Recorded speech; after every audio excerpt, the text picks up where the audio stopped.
et bienvenue dans ce tout nouveau Brock Hunters à 2, l'émission qui revient en détail sur les petites trouvailles et pépites que l'on fait de ci, de là, l'ami Jules et moi-même, que ce soit les brocantes, les rideries, les noses, les easy cash, les cash converters, les marketplaces sur internet, Facebook, le bon coin, Vinted, etc., etc. Il y a toujours de la pépite à se mettre dans le pif. Et moi, pour ma part, Bibi va s'y coller et j'ai fait 2 trouvailles, l'une sur Facebook et l'autre chez Nose. La première chez Nose, au prix modique de 2,99 sans frais de port, Perles et Pirates, aux éditions Casterman. Alors ça faisait longtemps que cette petite BD, il me semble jeunesse, me faisait de l'œil dans les librairies. J'en avais entendu parler de ci, de là, en bien. Et puis la trouver chez Nose à 2,99 €, j'ai envie de vous dire. Ça fait comme dirait l'autre. Donc 2,99 € chez Nose. Et la deuxième pépite trouvée sur Facebook, et pas des moindres, le Marvel Halcon de Wolverine de Mark Millar et John Romita Jr. 20 balles. Frais de port compris. C'est fait partie des titres qui complètent notre collection à Jules et à moi. Enfin, en tout cas, ici, la mienne, hein, faut pas déconner. De Marvel Halcons, qui, vous n'êtes pas sans le savoir, sont en voie de disparition et en voie de spéculation sur les internets. Chose qui nous énerve au plus haut point, l'ami Jules et moi-même. Donc, un petit Marvel Halcons des familles. Donc ici, du Romita dans toute sa splendeur, dans tout son graphisme pique si atypique. J'aime beaucoup. Voilà, j'aime beaucoup.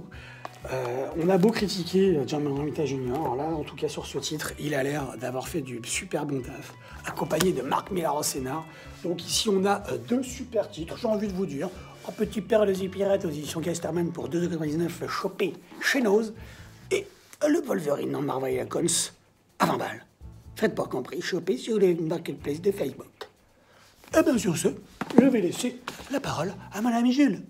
Wow! Alors, première pépite pour moi, et pas des moindres, puisqu'il s'agit de l'intégrale numéro 1 de Justice League par Ivan Reis, Jim Lee et Geoff Johns. J'aime beaucoup le dessin de Jim Lee, comme vous commencez à le savoir maintenant, et j'adore ce que Geoff Johns a pu faire, notamment chez les New 52, et puis sur le Batman Terre 1 qui m'a mis une claque monumentale. J'adore ce mec. Je n'avais lu que le tome 1, puis l'équivalent du tome 1, puisque je l'avais chopé à l'époque aux 48 heures de la BD. J'avais particulièrement apprécié la Justice League, ce qui est beaucoup moins le cas sur Rebirth. Et du coup, en fait, à force d'en parler avec les copains qui m'ont dit ah, si, c'est vachement bien, c'est vachement bien, c'est vachement bien, je suis allé choper chez Bull en stock le premier intégral de Justice League par Geoff Johns et Jim Lee. Grand bien m'en a fait, puisqu'en arrivant, je me suis rendu compte qu'il y avait le tome 1, donc l'intégrale 1, pour la monique somme de 13,90 € chez Bull en occasion, et donc je me suis rabattu, je n'ai pas pu faire autrement que de prendre également le tome 2, plein tarif pour le coup, chez Bull en stock. Mais je suis du coup hyper content d'avoir pu choper ce tome 1. Alors bon, comme je le disais, qu'est-ce que vous voulez que je vous dise? C'est du Jim Lee, ça pète, notamment sur ces pleines pages qui sont juste oufissimes. Moi, c'est vraiment quelque chose que je kiffe. Vraiment beaucoup.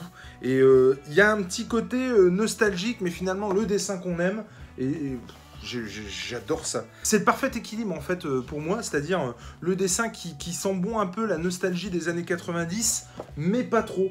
Le mec se modernise et peaufine, je trouve, son dessin, fait moins de fioritures, notamment, tout autour, va beaucoup plus dans la simplicité. C'est pas pour ça que le dessin est simple, mais moi j'aime beaucoup, vraiment, je surkiffe.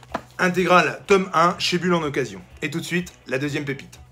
Et pour conclure ce numéro, j'ai pu choper à 4,99 € cette petite pop Lando Calrissian de Solo, qui est Donald Glover, qui était génial juste dans Solo. Alors déjà moi Solo, j'ai trouvé plutôt sympatoche, même bien en fait, hein. Je vois pas pourquoi on la défonce à ce point. Et Lando Calrissian, j'ai particulièrement surkiffé. Donc quand j'ai vu cette petite pop sympatoche dans le nose, j'ai pas pu résister. 4,99 je crois, ou 3,99, je sais plus. Eh bien écoutez, c'est tout pour aujourd'hui, merci de nous avoir suivis, je vous fais des gros bisous, et n'oubliez pas, fouinez, cherchez, chinez, vous ne savez vraiment jamais sur quoi vous pourrez tomber. Allez, ciao!